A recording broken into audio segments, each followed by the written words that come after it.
Esto es Desde la Redacción, el podcast de Rosario 3. Mi nombre es Ricardo Robbins. Adolfo Villate es el fiscal federal a cargo de las causas de lesa humanidad en Rosario y traza un balance positivo tras casi 14 años de juicios, con condenas y absoluciones. Habla de las nuevas víctimas, del tiempo como un punto final biológico, del dolor acumulado y de cómo se construye un caldo de cultivo de un genocidio.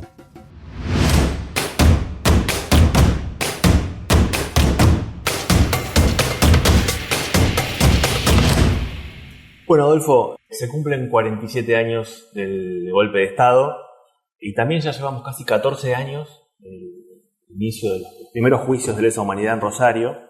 ¿Qué balance podés hacer de este proceso? ¿Qué valor tienen estos juicios y estos años acumulados de investigación, de sentencias, de causas abiertas? Bueno, el balance obviamente que es muy positivo por el hecho de que ya a lo largo de estos años se han llevado adelante una gran cantidad de juicios con muchas condenas, también absoluciones, lo cual también es algo que es bueno recalcar porque eso implica que ha habido un auténtico proceso, ¿no?, que se llevó adelante porque muchas veces se busca denostar los juicios hablando de esto, ¿no?, de que son condenas aseguradas, pero esto no es así. Lo cierto es que ha habido muchos tribunales y muchos casos en los cuales se han dictado absoluciones, que es algo que bueno, viene a recalcar, a remarcar que se ha tratado de auténticos procesos y de auténticos juicios. Y en lo que tiene que ver con el valor desde el punto de vista de lo histórico, bueno, muchas veces se habla de la importancia de que Argentina haya sido de alguna forma pionera en juzgar a sus militares, a quienes usurparon el poder, quienes se constituyeron en una dictadura muy dura, aún pasados los muchos años, ¿no?, desde que se pudo retomar los juicios, ¿no? Creo que eso es algo que es muy valioso.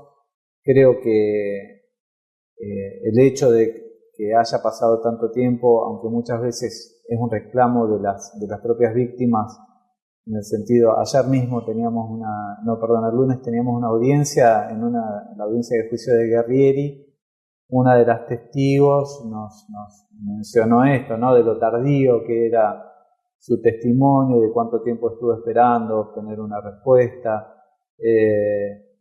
Y lo cierto es que el proceso que habilitó que se llevaran adelante estos juicios estuvo cruzado por muchos vaivenes políticos en el medio, muchos impedimentos que se fueron logrando vencer con el paso del tiempo, pero que tiene que ver con los residuos de ese aparato de poder, que casualmente es lo mismo que se juzga, con la pervivencia de ese aparato de poder aún en democracia y sus mutaciones, ¿no?, porque también ese aparato de poder puede incluso haber encontrado distintas formas en la actualidad, pero lo cierto es que eso existía y eso fue algo que hubo que poder vencer para poder llevar adelante estos juicios. ¿Los juicios te permiten ver eso? O sea, que la dictadura en realidad fue un proceso que empezó antes y que siguió después, y no es un lapso estanco en nuestra historia. Sí, yo hago mucho hincapié en que no tenemos que mirar a esto como fotografía, sino como una película, ¿no? Una película que viene desarrollándose. Como todo proceso histórico, no se agota en los hechos puntuales. Creo que el análisis que se ha hecho en los juicios de hechos puntuales que sufrieron víctimas, que fueron secuestradas, que fueron asesinadas, que fueron desaparecidas, que fueron violadas, hace que la mirada se deposite en el hecho puntual y queda de alguna forma reducido a ese hecho, y no siempre se ha dado una mirada más abarcativa de qué significaba ese hecho, si se suman todos los hechos, si se entiende la lógica del porqué. No digo que no se haya dicho, sino que muchas veces está la tendencia a quedarse petrificado en el momento en que se produjo el hecho que tuvo como víctima una determinada persona.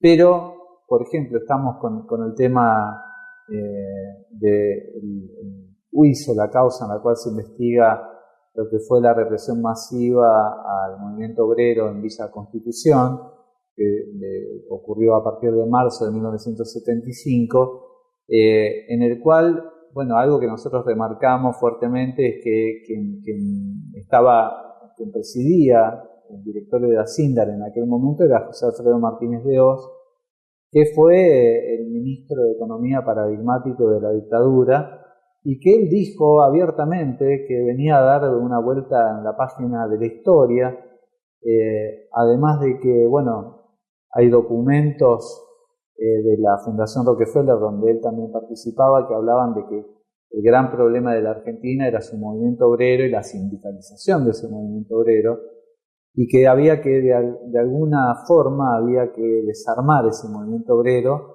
lo que claramente vino a llevar a cabo la dictadura militar, pero que tuvo su prolegómeno en esta represión masiva en Villa Constitución en el año 75, donde estaba, no por casualidad, Martínez de Hoz, ¿no? Ahí está la matriz más económica, más profunda de todo lo que vimos. Ahí está la matriz más económica y donde mayor huella creo que ha dejado hasta nuestros días. Creo que lo que pasó en aquel momento fue un cambio en la mentalidad de la sociedad argentina, fue instalar una nueva matriz del pensamiento económico, está dicho por el propio Martínez de Hoz, como te decía. Y pero el propio endeudamiento externo, ¿no? Es algo que crece muchísimo sí, durante ese periodo de la dictadura. Sí, crece muchísimo y además se repite cíclicamente en la historia de la Argentina siempre, ¿no? Yo creo, humildemente, no soy un especialista, pero hay veces que pienso que estos ciclos son tomas de ganancia de nuestro lugar neocolonial que ocupamos, ¿no? Y que esas formas de endeudarnos son la forma en que se nos vacía y que además se nos genera una mayor dependencia. Toma de ganancia, es decir, un periodo concreto en donde se aprovecha para hacer una diferencia. Donde viene un gobierno que nos desendeuda y otro gobierno a continuación que nos vuelve a endeudar, y que eso se repite cíclicamente y es la forma de vaciarnos también y de además de condicionarnos en nuestras políticas, la soberanía política. Recién hablabas de una causa que está en marcha, un juicio que está en marcha, que es Guerrieri 4. ¿Podrías explicar lo más didácticamente posible qué particularidades tiene esta causa, por qué se llama así, qué es lo que se está juzgando? Bueno, Guerrieri 4 se llama así porque es el cuarto tramo de una causa que fue conocida inicialmente como Guerrieri, pero en realidad va teniendo distintas denominaciones en los tribunales orales, pero así la conocemos y es conocida, digamos, en el mundo de los derechos humanos. La particularidad que tiene Guerrieri, bueno, se distinguió siempre Guerrieri, lo que es conocido como Guerrieri, de lo que es la causa FESED, en el sentido de que una primer separación por centro clandestino de detención y por fuerzas de seguridad o armadas involucradas.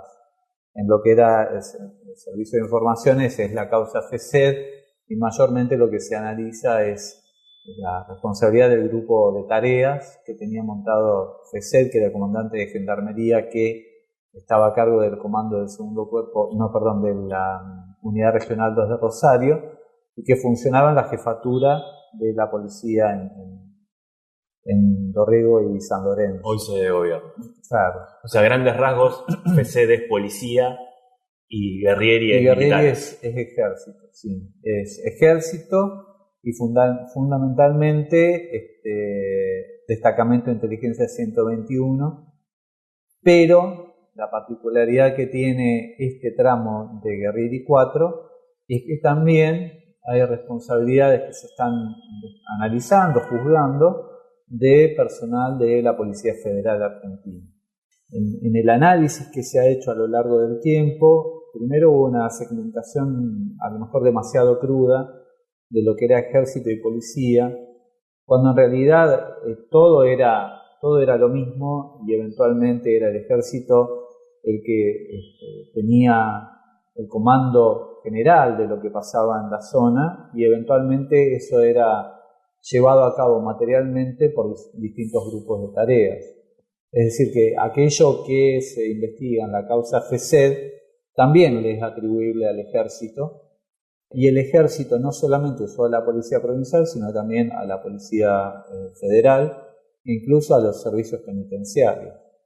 Entonces, en este último tramo tenemos la particularidad de que también se analizan responsabilidades de policías federales, como pasó, por ejemplo, en la causa Klotzmann, que se terminó a mediados del año pasado, y que implicó también el análisis de la utilización del ejército argentino de un grupo de tareas de policía federal en la ejecución de los hechos, y esto reflejado, por ejemplo, en los legajos de estos policías federales que recibieron felicitaciones a raíz de la participación en los hechos que estaban siendo juzgados. Todo siempre, digamos, dependía del segundo cuerpo de ejército, sí, en lo que hoy el Museo de Memoria era la sede. Exacto. Revisando un poco los datos de esta causa de Riera y Cuatro, entre las víctimas hay más de 60 nuevas víctimas, o sea, casos que no se habían analizado, por lo menos judicialmente no se habían tratado. Hay también nuevos imputados y un centro clandestino de detención que tampoco estaba investigado, por lo menos en esta instancia, que es la Casa Salesiana de Funes. Eso también es una nueva evidencia, digamos, de la participación de la Iglesia más de forma articulada con el ejército. Sí, como vos decías, hay 62 nuevas víctimas, casos que no fueron juzgados con anterioridad, porque se había dado la particularidad de que era necesario hacer nuevos juicios por casos ya juzgados, porque aparecían nuevos imputados. En este caso hay hechos que nunca habían merecido su tratamiento en un juicio, por distintos motivos. Por ejemplo, puede ser que fueran víctimas que no se consideraban víctimas a sí mismas por haber estado muy poco tiempo. Por ejemplo, puede tratarse también de casos en que las familias no denunciaron los hechos o no tuvieron tanta presencia en los organismos de derechos humanos e impulsaron desde ese lugar la investigación de los hechos. Son variadas las circunstancias, pero lo cierto es que nosotros venimos encontrando esto también, ¿no? En la causa FESED, por ejemplo, venimos a lo largo de los juicios, advertimos que había muchas personas que eran mencionadas por apodo o por un nombre de pila, que no era fácil saber quién era. Entonces fuimos recolectando todos esos datos. Y bueno, nos encontramos con la sorpresa de que tenemos un FESED 5 que se está preparando, que tiene más de 200 víctimas, es decir que puede llegar a ser el FESED más grande de todos los que se hicieron en cuanto a cantidad de víctimas. O sea, no es que FESED 1 concentró la mayoría de los casos y esto es residual, sino que va creciendo a medida que la causa avanza. Sí, porque entiendo que la lógica que hubo en un comienzo fue la de llevar a juicios aquellos casos que se consideraban mejor probados. Hay que situarse históricamente, ¿no? En el sentido de que poder realizar un juicio al comienzo era todo un éxito. Entonces, probablemente se priorizó la realización de ese juicio y el resultado que se iba a obtener en ese juicio, llevando los casos que estaban más cerrados. También ha ido cambiando la forma de valorar de parte de los tribunales la participación.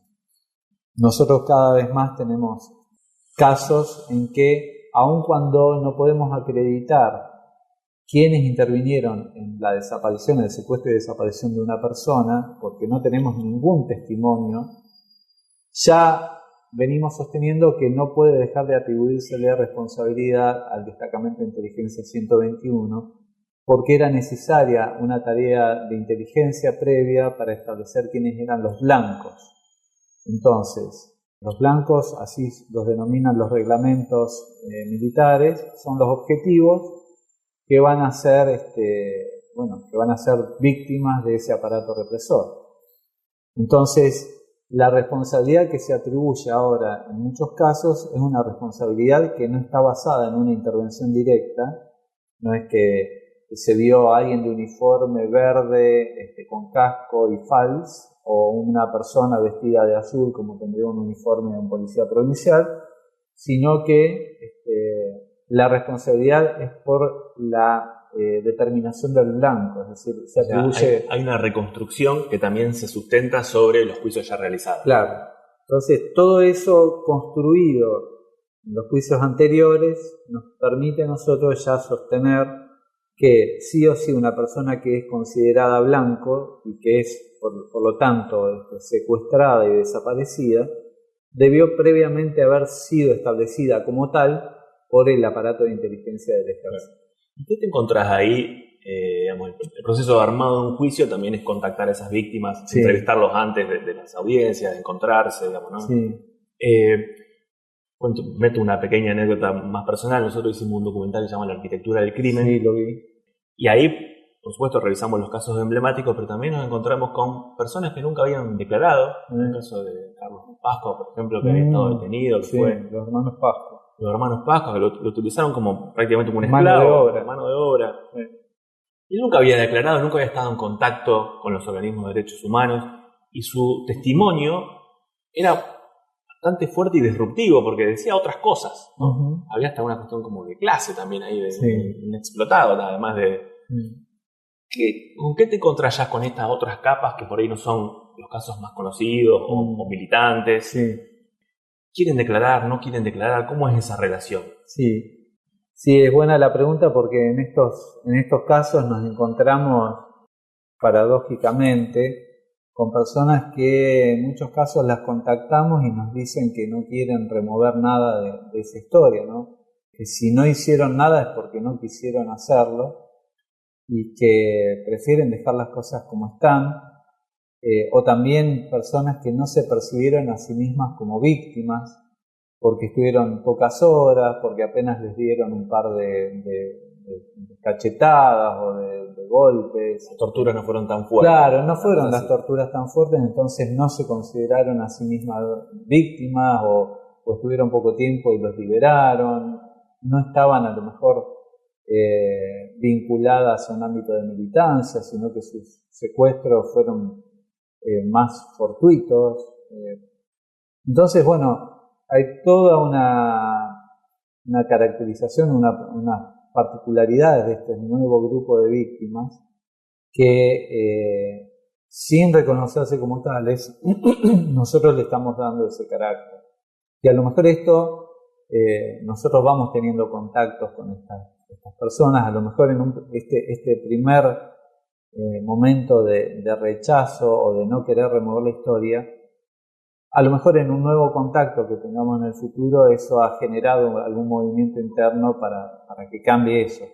Pero lo cierto es que... se puede ir modificando en el transcurrir del proceso. Sí. Digamos, la percepción subjetiva de la persona, ¿no? Al ser convocada por una fiscalía que le da el carácter de víctima, ya a lo mejor habilita la autopercepción como tal, ¿no? Que haya una modificación en esa mirada hacia lo que vivió uno mismo. Que prueba de alguna manera, no sé si prueba es la palabra, ¿no? Pero este debate malicioso del número de 30.000 desaparecidos que cada tanto se pone en cuestionamiento, cuando en realidad lo que se quiere atacar, me parece, de fondo es este proceso, porque justamente no hay un número definitivo, porque esto sigue abierto. Sí, eso es fundamental. De hecho, en esta decisión de llevar adelante este FECET 5 y de dar cuenta de todos los casos de personas que fueron mencionadas y que no se había hecho nada en relación a esos casos, tiene que ver con esto, ¿no? Con dar cuenta y con ir sumando a la construcción de este número de los 30.000 desaparecidos. Esto es un número en construcción, pero no se puede seguir construyendo si no se les da nombre y apellido, carácter de caso, y en algún sentido, hasta que no hay una sentencia que dice que esa persona efectivamente fue víctima y hay personas condenadas por esos hechos. Entonces, desde nuestro rol como Ministerio Público Fiscal, nos pareció que el aporte que tenemos que hacer es que que además es lo que corresponde legalmente, ¿no? Si nosotros sabemos que una persona fue víctima de algún delito, tenemos obligación de investigar eso. Entonces, también nos pareció que esto era una forma de aportar a la reconstrucción histórica de lo que realmente pasó. Y siguen apareciendo víctimas. O sea, es permanente. El lunes vino a declarar una mujer que dijo, sin que antes hubiera manifestado nada en las charlas informales que habíamos tenido, que ella estuvo detenida un par de años a disposición del Poder Ejecutivo Nacional, y no sabíamos de su existencia como víctima. La teníamos como esta persona había sido detenida en el año 75 junto a una de las personas que está siendo investigada como caso en el juicio, Guillermo Godoy.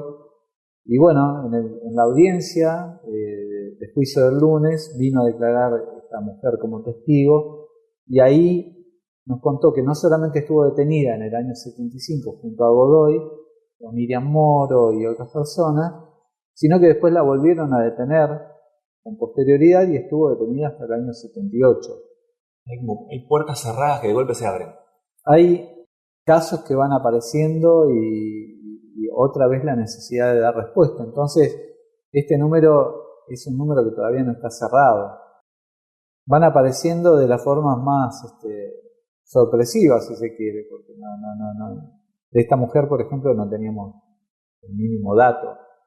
Y bueno, a partir de su declaración surge la necesidad de sacar copias, de empezar a investigar qué pasó con esta mujer, dónde estuvo detenida. A su vez ella puede nombrar a otra persona que estuvo detenida con ella, que tampoco estaba registrada. También. Nos pasó, por ejemplo, en FECET 3, que ahora no recuerdo puntualmente qué casos, pero también hubo casos de personas muy vinculadas a los organismos de derechos humanos que sus casos eran casos por primera vez. Es decir, que habían pasado 2 tramos de FECET 3 y sus casos eran juzgados por primera vez en FECET 3. Y creo que tiene que ver con esto, ¿no? Con que en muchos casos... Estrategias más jurídicas. Estrategias jurídicas, datos que a lo mejor en su momento no estaban claros y que después se fueron clarificando con el paso del tiempo y las investigaciones, la disponibilidad de las familias, distintos factores. En el caso de Grat, estuvo en este centro clandestino que aparece en este juicio, el Ceferino Namuncurá de la Casa Salesiana de Funes. De ese lugar, ¿qué nos podés contar? ¿Cómo se llega a ese lugar? Digamos? Entiendo que estuvo también junto a Maguire. Claro. Bueno, ese lugar, digamos, va a ser este juicio, el juicio que eventualmente lo pueda llegar a declarar como centro clandestino de detención, porque no hay antecedentes. Es la primera vez que se lo señala este lugar como tal. Algo parecido pasó en la causa Klotzmann, fue este juicio del año pasado, el primero en el que se estableció que hubo una quinta operacional en Fisherton utilizada por el ejército con la intervención de policías federales. Este caso, en el caso, bueno, puntualmente de Maguire había sido sacerdote, y creemos que la vinculación o el hecho, lo que fue determinante para que él fuera llevado a ese lugar, tuvo que haber sido esta característica particular que él tuvo. De hecho, en su declaración, tanto de él como de Pistacha señalan que intervino Monseñor Volati en su liberación. Entonces, pidiéndole a Jáuregui que los blanqueara de alguna forma. Hubo ahí una circunstancia que los confunden a Pistacha y a Maguire, creen que Maguire es Pistacha en realidad y es llevado al batallón 121 a la enfermería, y cuando va Volati con Jáuregui a ese lugar, y Jáuregui le dice, bueno, cumplí con usted y acá está Maguire, y dice, no, este no es Maguire es otro. Entonces dice, bueno, ahora lo manda a buscar y le dice, bueno, Volati le dice, pero me imagino que este señor quedará acá. Como que de alguna forma en ese caso, bueno, Volati, por suerte, pidió que Pistacha no volviera al lugar donde había estado. Entonces, ellos estuvieron con Garat. Ellos estuvieron con Garat. Lo que declara Pistacha es que escuchó que los represores decían que había uno de ellos que se les iba, como que se estaba muriendo. La tortura. Aparentemente como resultado de la tortura. Y él deja de ver y de escuchar a Garat. Entonces de ahí deduce que la persona que falleció en ese momento fue Garat, que no apareció nunca más. Entonces, volviendo al principio, acá se está casualmente intentando establecer que ese lugar fue utilizado como centro clandestino de detención, pero no hay, más allá de estos casos, no hay otras personas que lo hayan señalado como tal.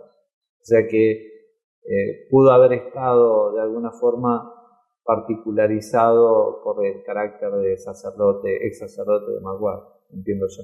Claro, pero era una dependencia que pertenecía a la iglesia en ese momento. Sí. Hablamos antes de nuevas causas, ¿no? Tan abiertas, que falta la elevación a juicio, falta la fecha de elevación a juicio en algunos casos. Mencionaste el Villazo, que es previo al golpe del 76, pero también hay causas posteriores, digamos, también muy emblemáticas, como en el robo a los tribunales provinciales, que lo hace gente de inteligencia del ejército para sustraer pruebas.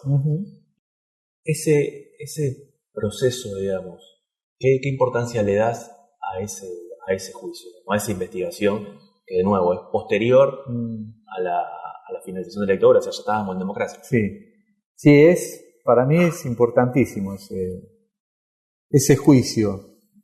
¿Por qué es importantísimo? Por lo pronto porque no hay muchos antecedentes. Creo que hay uno anterior, si no me equivoco, de Bahía Blanca, en los cuales se haya declarado que un hecho posterior al 10 de diciembre del 83, cuando se recupera la democracia, pueda ser declarado imprescriptible por estar vinculado a delitos de lesa humanidad. En este caso, nosotros lo que sostuvimos era que había una conexidad directa con las causas de lesa humanidad, porque lo que se buscaba era, a través del robo, encubrir los hechos que se habían cometido durante la dictadura. Además de que muestra la pervivencia del aparato de poder, ¿no? Cómo los militares continuaban teniendo capacidad operativa y poder para disponer este tipo de procedimientos. Eso, por lo pronto, es... Que fue un golpe comando de madrugada, muy bien organizado. Sí, fue sin dudas organizado y ejecutado por alguien que tenía mucho poder operativo, y a nosotros no nos queda duda. De hecho, así fue lo que nosotros pedimos las indagatorias de quien era comandante en aquel momento, que es Víctor Pino Cano, de Luis Américo Muñoz. Ellos dos fallecieron y únicamente queda con vida Héctor Fructuoso Funes, que es por quien se elevó la causa a juicio y que prontamente estará por realizarse.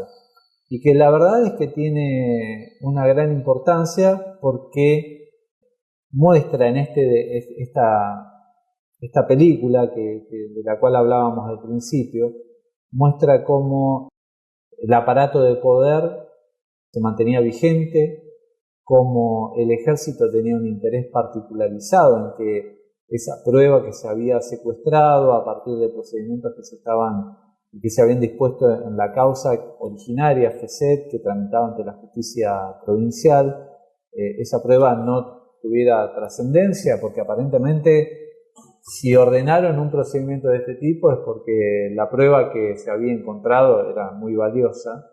¿Y qué era, digamos, que se pudo reconstruir? Había fichas de víctimas, fotografías, fichas de personal civil de inteligencia, había registros, había muchísima documentación y legajos que daba cuenta de los procedimientos que había realizado, había fotografías, y bueno, todo eso desapareció por mano y obra de este grupo de tareas del ejército. Nosotros en nuestros pedidos de indagatorias hicimos una reconstrucción de lo que sucedió con posterioridad y que a nosotros nos daba cuenta de que sin dudas esto había sido un procedimiento, como le llaman ellos, una operación especial de inteligencia dispuesta por el ejército, porque bueno, hubo un par de factores. Como primero y principal, al muy poco tiempo, Víctor Pinocano fue pasado a retiro, comandante del segundo cuerpo, cuando tenía una carrera que todavía prometía como para que él pudiera seguir ascendiendo, ¿no? Una carrera militar.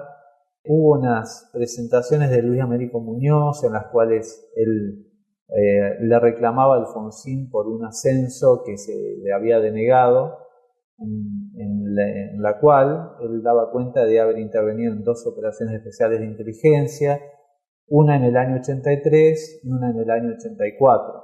Y él dice que tuvieron gran relevancia pública, que lo pusieron en riesgo tanto él como su familia. Bueno, nosotros sostuvimos que la primera era el secuestro de Osvaldo Cambiaso y Daniel Pereira Rossi en el Bar Magnum en calle Córdoba y Ovidio Lagos. Eso implicó una condena de Muñoz, que después fue revocada por casación y no pudimos seguir la vía recursiva porque falleció. Entonces, bueno, quedó ahí coartada la posibilidad de seguir avanzando en lo que tenía que ver con Muñoz. Pero bueno, todo nos hace a nosotros sospechar que efectivamente esa operación especial de inteligencia del año 84 fue el robo a tribunal. Y él mismo lo planteaba como algo meritorio para una ascenso. Sí. Ese meritorio le ha rechazado durante el gobierno de Alfonsín, y durante el gobierno de Menem hay una reunión de la Comisión de Acuerdos, a la cual no me acuerdo si la preside o asiste el general Balsa, donde a puertas cerradas se discute cuál fue esta operación especial de inteligencia, que bueno, es algo que nosotros pretendemos dilucidar escuchándolo al general Balsa, sea ahora en el juicio o sea con posterioridad. Balsa está citado en este juicio para aclarar qué se habló en esa reunión. Sí. Lo cual no quita que se lo puede escuchar también en la investigación remanente que nosotros tenemos, en la cual estamos tratando de establecer responsabilidades materiales, ya quién fue concretamente la persona que ejecutó esta operación especial de inteligencia. Porque nosotros lo que le atribuimos a Héctor Fructuoso Funes es que como jefe de inteligencia del Estado Mayor del Segundo Cuerpo de Ejército, jefe de inteligencia, él era el encargado de hacer toda la inteligencia necesaria para poder ejecutar esa operación. Entonces, la responsabilidad de Funes para nosotros también es indiscutible, ¿no? Porque es una operación especial de inteligencia que se realizó dentro de la jurisdicción donde él estaba desempeñando funciones. Recién mencionaba algunos casos de acusados, imputados, de condenados, de represores fallecidos. Sí. ¿Te corre el tiempo como fiscal esa posibilidad? Porque me imagino que si una causa se queda sin imputados vivos, el juicio no se realiza, digamos.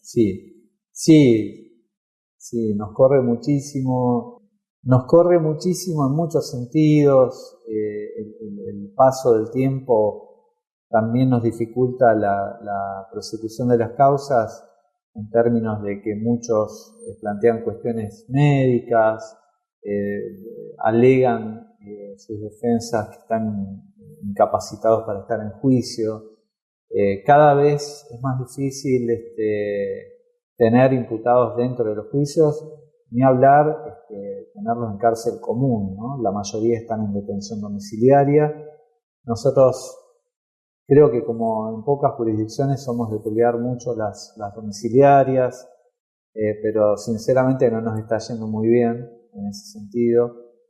Y también hay una cuestión que es que aún obteniendo condenas en este momento histórico, ya las vías recursivas llevan tanto tiempo que las vías recursivas son los recursos que una persona, las apelaciones que una persona puede interponer en caso de ser condenado.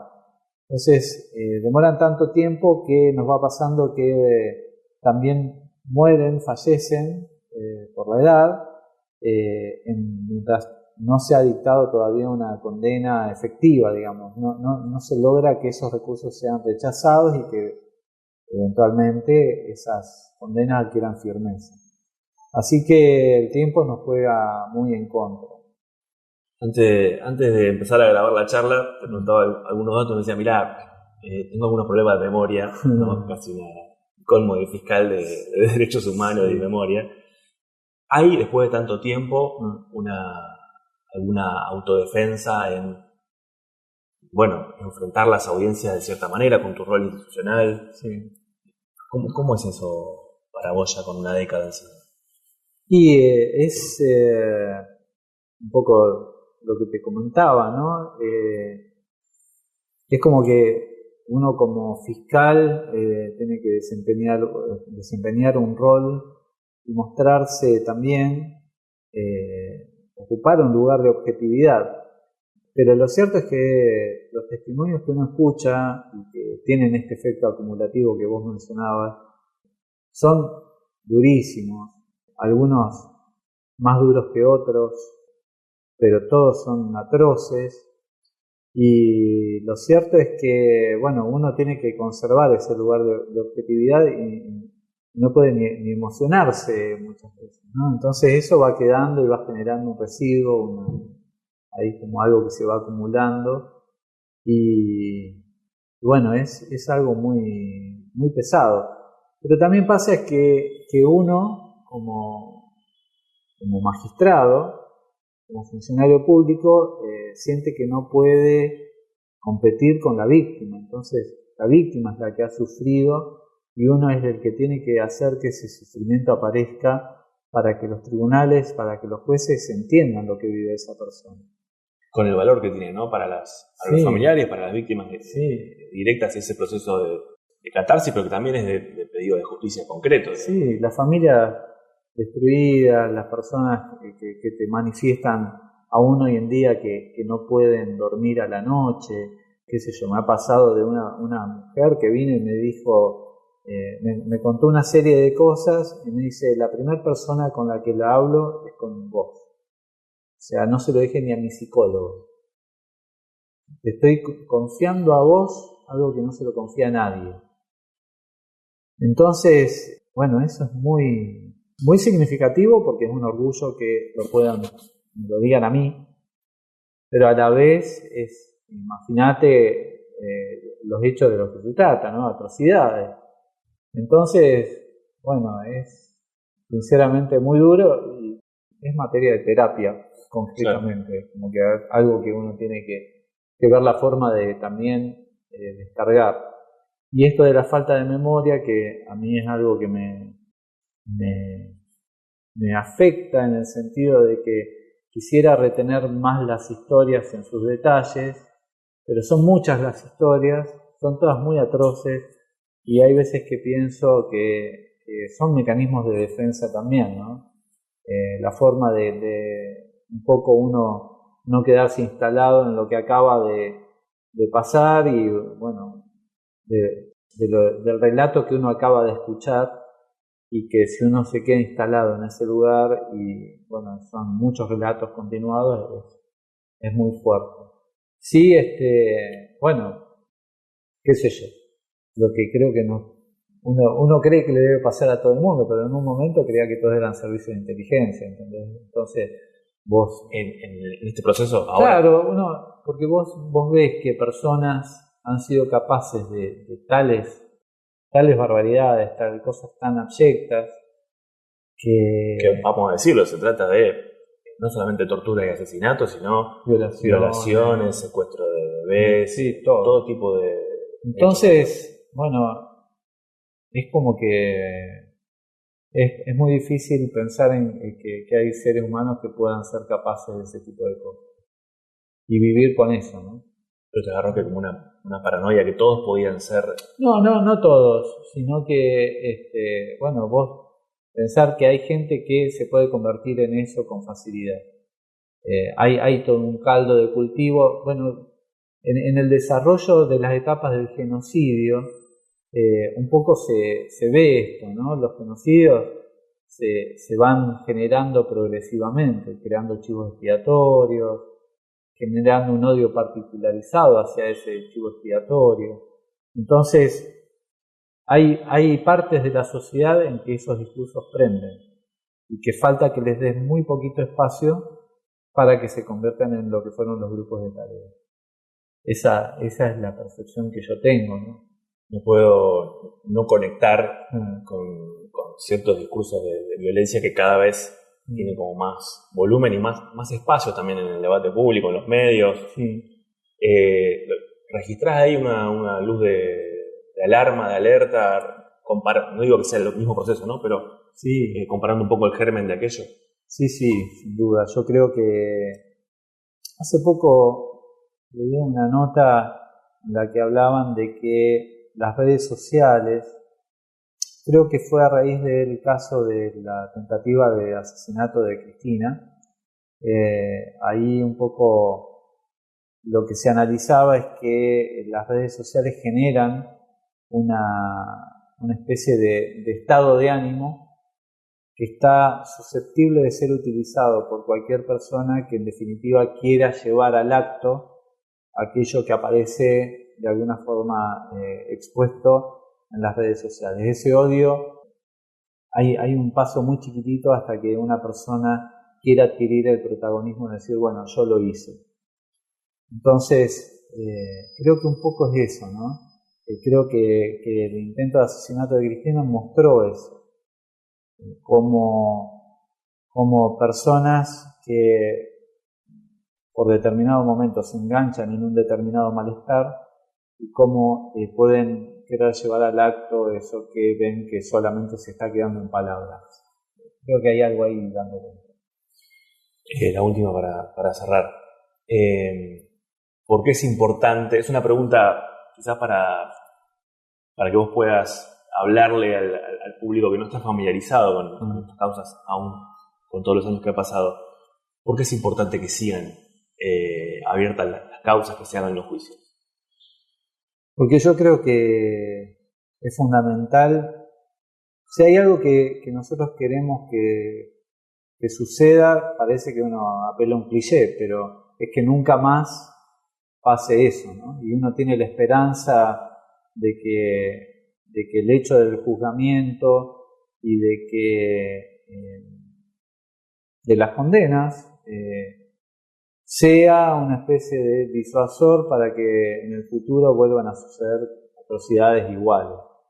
Hasta incluso uno tiene la esperanza de que el hecho de que se hayan juzgado esos hechos haya implicado una especie de modificación de las lógicas a través de las cuales opera el Estado o ya grupos por fuera del Estado para buscar objetivos similares.